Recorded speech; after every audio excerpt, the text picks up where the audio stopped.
morning students. Today we are going to study class 8 chapter 12, that is friction.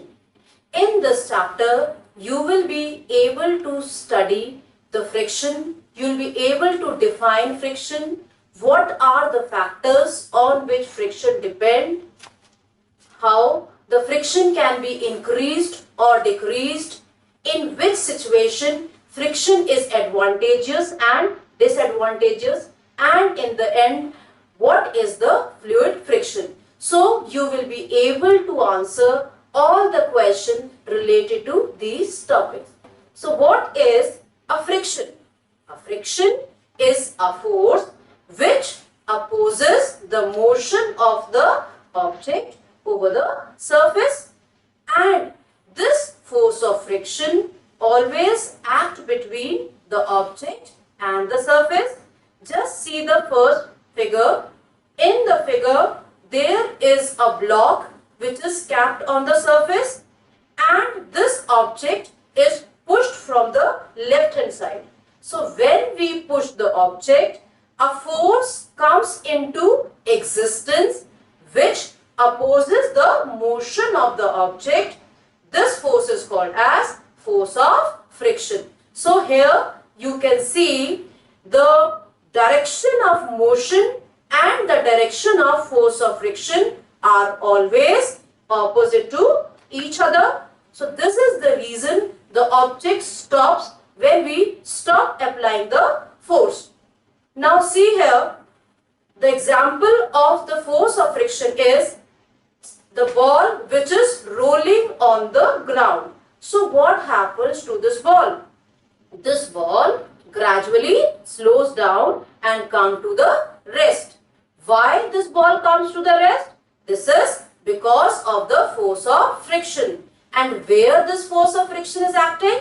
This force of friction is acting between the ball and the ground. Now see the second figure.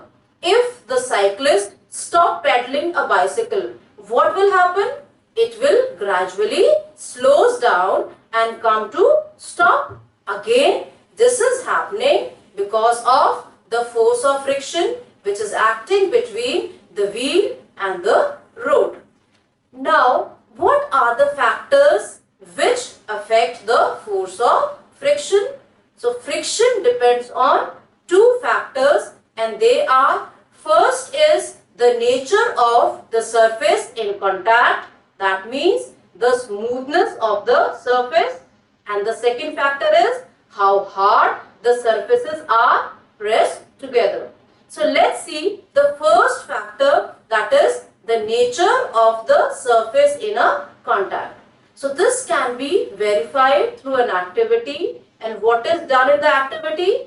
We need an inclined plane and the surface, two different surfaces, one is rough and the another is a smooth surface. So in the first figure we take an inclined plane, and in front of the inclined plane we spread a piece of cloth. Now a pencil cell is released from the top of the inclined plane. What do you think should happen? When the cell is released, it will start rolling down and finally it will stop after covering certain distance on the ground. All of you agree? So it will come to rest after covering certain distance on the ground. Now the same activity is repeated again, but with a difference. So what is the difference? Now in place of the cloth, we spread a thin layer of sand in front of the inclined plane. And what we have done here? We have made the surface rough. In the first case, surface was smooth, and in the second case, it is rough as compared to the first case.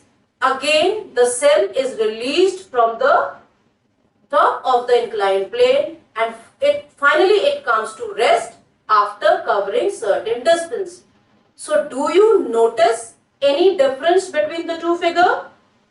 In the first figure, the cell has covered farther distance, and in the second case it has covered less distance. So this activity confirms that friction depends on the nature of the two surfaces, that means roughness or the smoothness. So smoother the surface, less will be the friction, or we can say if we increase the roughness of the surface, the friction force will also increase. And the second factor is how hard the objects are placed. You can see the two objects are there, in which the first case the object is very heavy. It is pressing the ground much harder as compared to the second case. So what we'll see, it will be easier for us to shift or move the first object or the second object. You will say that it will be the second object which is easier to move. Why it is the second object? Why it is not the first object? Because friction is more if the surfaces are pressed harder, and friction is less if the surfaces are not pressed harder. So there are two factors on which friction depends. First is the nature of the surface, and second, how hard the surfaces are pressed. Now, what is the reason for this friction, or what causes this friction? So friction is caused due to the interlocking of irregularities between the two surfaces in contact. So just see the figure. In this, one object is placed over the surface of another object. Though the surface appears smooth, but when we see these surfaces with a magnifying glass, you will see that these surfaces are not smooth. There are irregularities on both the surface, upper surface and the lower surface. So these irregularities are interlocked into each other, which leads to the production of the friction. And which is the cause of friction? So smooth surface are also having minute irregularities between the two surfaces, whereas the rough surface is having large irregularities between the two surfaces. So the force of friction is more if the surfaces are rough or smooth. In case of rough surface, the force of friction is more. So if we want to increase the friction, what we have to do? We have to make the surface rough. And if we want to reduce the friction, what we should do? We have to make the surface smooth. Now, what are the various types of friction? There are three main types of friction, and these are static friction, sliding friction and rolling friction. First one is the static friction. See the first figure. In the first figure, the person is trying to push a heavy box, and he has applied all his effort, but still he is not able to move the object. Why? Because there is a force of friction which is opposing the motion. So person is applying the force, but the object is not moving. So the friction which is acting between the two, that means the box and the ground, is called as static friction. Or you can say static friction is the friction which is exerted on the object which is at rest. Now see the second figure. In the second figure, the child is sliding, and in this case, what do you see? Again, as you know, friction will be acting between the two surfaces. So sliding friction is the friction which is exerted when one object is sliding over the surface of the another. So if the object is at rest, friction is static, but once it starts sliding, the friction changes to sliding friction from the static friction. And if we compare which one is more, static or sliding, so sliding friction is slightly less than the static friction. Now the third type of friction is rolling friction. And you see that there is a pencil cell which is over an inclined plane, and when you release, what happens? It starts rolling down. So the friction which is acting between the cell and the inclined plane is called as rolling friction. So rolling friction is what? It is the friction which is exerted when one object rolls over the surface of the another. So if we see out of three, static, sliding and rolling, which one is least? Rolling friction is the least. And if we see them in ascending or descending order, so least is the rolling, then comes the sliding, and the static is the friction which is having the maximum value. So in the increasing order, the sequence will be rolling, sliding and static. Now if friction is acting between us, between the bodies, so whether it is useful for us or it is not.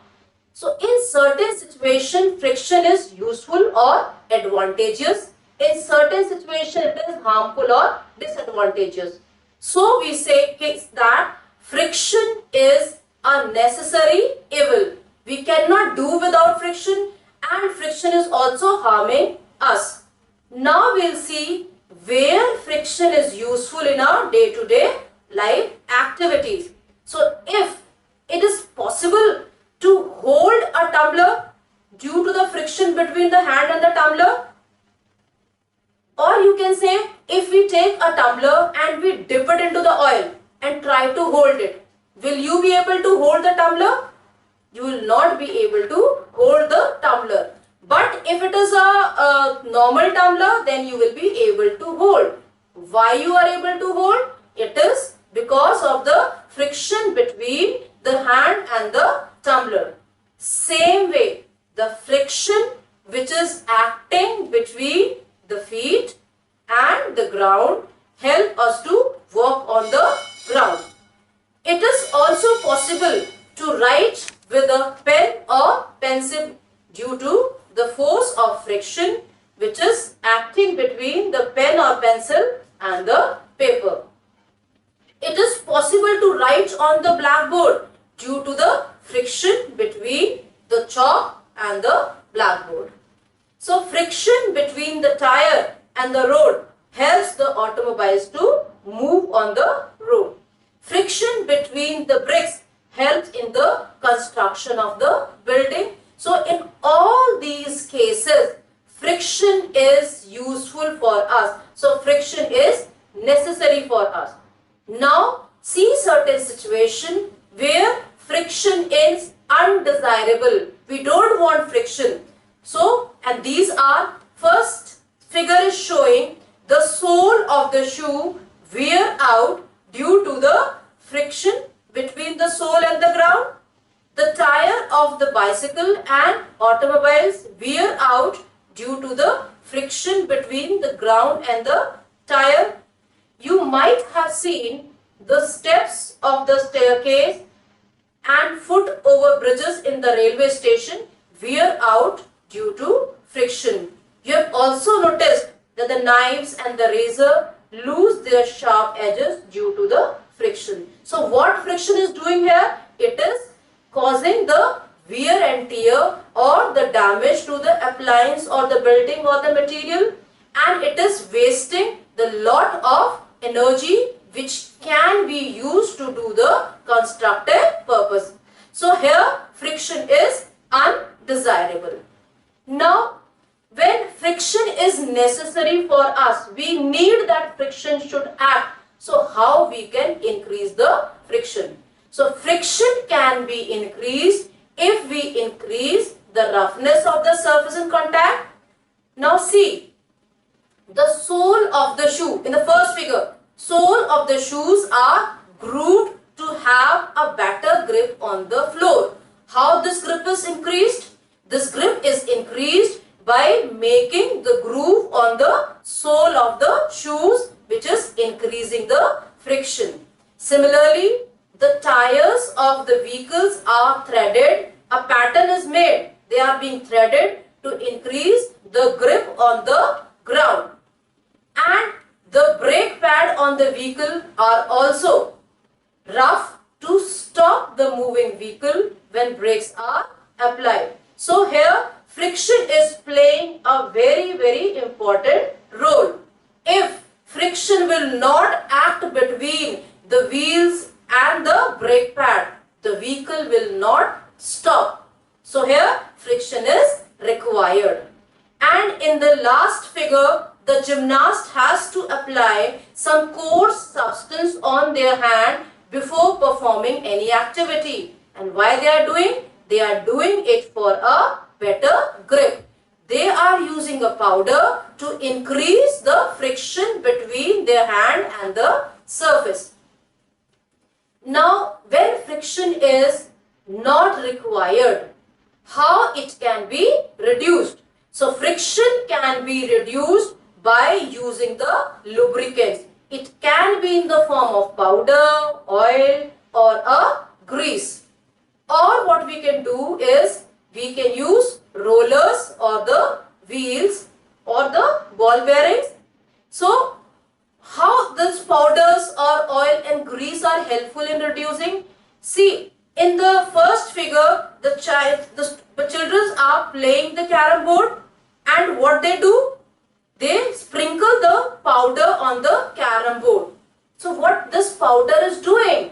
This powder is covering the irregularities or the roughness on the surface of the board by making it smooth. So the coins or it is easier for them to move the object or slide the object on the surface when friction is reduced. In the second figure, the luggage or the bags are fitted with the rollers or the wheels, and with the wheels it is easier for us to move because they are reducing the friction. So vehicles are used in the wheels. Why? Because the rolling friction is least out of sliding and the static friction. In the last figure, you are able to see the ball bearings. These ball bearings are used in the ceiling fan, bicycles and the vehicles. And what is the role of these ball bearings? The role of these ball bearings is to reduce the friction. So as per our requirement, we can increase or decrease friction by making the surface rough or making the surface smooth. Does the friction always act between the solid surface? No. The friction also exerted in the fluids also. So what are fluids? Fluids are the substances which have the tendency to flow. And what can flow? Liquid can flow, air can flow. So air and liquids are coming in the category of fluid. So fluids also have the friction which is acting. So fluid friction is what? It is a force of friction which is exerted by liquid and gases on the moving object through them. And on what factor this fluid friction depend? So fluid friction depend on the speed of the object, shape of the object and the nature of the fluid. Now see the figure, first figure, birds are flying in the air. Have the, which type of shape they have? They have a streamlined body which help in reducing the friction. So there are so many examples in nature like fishes, birds, which motivated the scientists to design the boats, the ships, aeroplane and spacecraft to make their shape streamlined or to make their body streamlined, which help in the reducing of the fluid friction. So in this chapter we have studied about friction. Friction is caused by the irregularities on the two surfaces. Friction is due to the interlocking of the two surfaces. Friction depends on the nature of the surface, that is the rough or the smooth surface. Friction are of three types: static, sliding and the rolling friction. Rolling friction is least and static friction is maximum. Friction is advantageous and disadvantageous for us. We can increase friction by making the surface rough, and to reduce the friction we can use the ball bearing, oil, grease or the ball bearing, the rollers etc. to reduce the friction. And finally we have studied the fluid friction, which is acting between the two surfaces, that is the air and the any object, like between the aeroplane and the air. The fluid friction depends on the nature of the two surfaces and the speed of the object. Thank you.